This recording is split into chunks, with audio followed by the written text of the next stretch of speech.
अस्सलाम वालेकुम व्यूअर, मैं शेर खान और आप देख रहे हैं शेर खान फूड। आज बना लेते हैं वाइट मटन कढ़ाई की रेसिपी, जो कि बहुत ही ज़्यादा लजीज और बहुत ही आसान रेसिपी है। इस वाइट मटन कढ़ाई की रेसिपी को बनाने के लिए हमें यहाँ पे चाहिए होगा मटन का गोश्त। तो यहाँ पे मैंने आधा किलो मटन का गोश्त लिया है। इसमें एक हड्डी वाला पीस है, बाकी सारा बोनलेस है। इस रेसिपी को यहाँ पे जल्दी बनाने के लिए हम इसको डाल लेंगे प्रेशर कुकर में। और यहाँ पे मेरे पास 4 प्याज है, 3 छोटे प्याज है, एक मीडियम साइज़ का प्याज है। इसको मैं इसी तरह से साबुत ही डाल दूँगा। और 2 यहाँ पे जवे जो है लहसुन के हैं। लहसुन थोड़ा सा साइज़ में बड़ा है, तो यहाँ पे मैंने सिर्फ 2 ही पीस लिए हैं। यहाँ पे 1 इंच का टुकड़ा लेंगे अदरक का, 1 लेमन का रस लेंगे, इसके अंदर हम शामिल कर देंगे।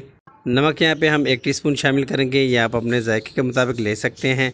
2 टेबलस्पून यहाँ पे आप ऑयल या घी भी इस्तेमाल कर सकते हैं। और बाकी का इसके अंदर हम पानी शामिल कर देंगे। पानी हमने यहाँ पे 1 लीटर शामिल कर दिया है। और यहाँ पे इसको आप कवर कर देंगे तकरीबन 20 मिनट के लिए। इसको प्रेशर पे लगा लेंगे।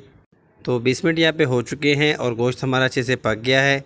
अब यहाँ पे इसके अंदर से ये प्याज और लहसुन वगैरह जितना भी हमने इसके अंदर डाला है वो सारा निकाल के हमने इसको ग्राइंडर जग में डाल लेना है। लहसुन और अदरक भी इसी तरह से हम निकाल लेंगे जिस तरह से हमने प्याज को निकाल लिया है। लहसुन प्याज को मैंने इसीलिए साबुत डाला है ताकि इसको निकालने में हमें आसानी हो। तो चलिए इसको अब हम ग्राइंड कर लेते हैं। ग्राइंड करने का तरीका इसका ये है कि इसको हमने ग्राइंडर में डाल लिया है और इसके साथ हमने इसके अंदर शामिल करना है 2 कप दही। दही अगर आप कप के हिसाब से ले रहे हैं तो आपने 2 कप शामिल करना है। अगर वज़न के हिसाब से ले रहे हैं फिर आपने आधा किलो शामिल करना है। तो इसको हमने 2 से 3 मिनट के लिए ग्राइंड कर लेना है ताकि अच्छे से इसका प्याज और लहसुन अदरक सारा पीस जाए। तो यहाँ पे मैंने इसका अच्छा सा पेस्ट बना लिया है। अब चलते हैं कढ़ाई की तरफ। आधा कप मैंने यहाँ पे ऑयल शामिल किया है। ऑयल को यहाँ पे अच्छे से गर्म कर लेंगे और इसके अंदर 1 टीस्पून जो है ज़ीरा शामिल करेंगे। ज़ीरे को यहाँ पे तकरीबन 2 मिनट के लिए फ्राई कर लेंगे ताकि इसके अंदर अच्छा सा टेस्ट आ जाए। ज़ीरे की बुनाई हमने यहाँ पे कर ली है। अब इसके अंदर गोश्त जो है वो सारा शामिल कर देंगे। गोश्त को शामिल करने के बाद जो यखनी हमारी बची है, आपने इसको किसी चावलों में या घर में किसी भी चीज़ में उसको आप इस्तेमाल कर लें।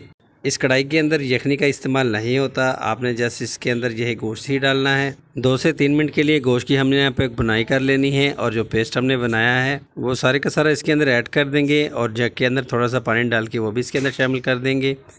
10 मिनट के लिए इसको कवर करेंगे और 10 मिनट बाद इसको चेक कर लेते हैं। 10 मिनट यहाँ पे हो चुके हैं और यहाँ पे हमारी वाइट मटन कढ़ाई जो है बन के तैयार है।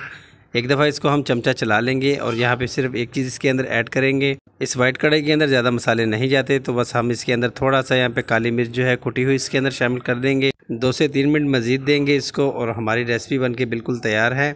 आपको यहाँ पे मैं किसी बर्तन में डाल के दिखाता हूँ। देखिए माशाल्लाह से कि हमारी रेसिपी कितनी ज़बरदस्त बनी है।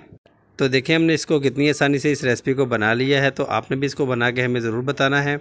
हम आपके लिए इसी तरह की आसान और अच्छी रेसिपी लेकर आते रहते हैं। वीडियो अच्छी लगी हो तो हमारे चैनल को सब्सक्राइब कर दें, लाइक कर दें और बेल आइकन पर भी प्रेस कर दें। मिलते हैं किसी अच्छी सी वीडियो के साथ नेक्स्ट वीडियो के लिए। अल्लाह हाफिज़।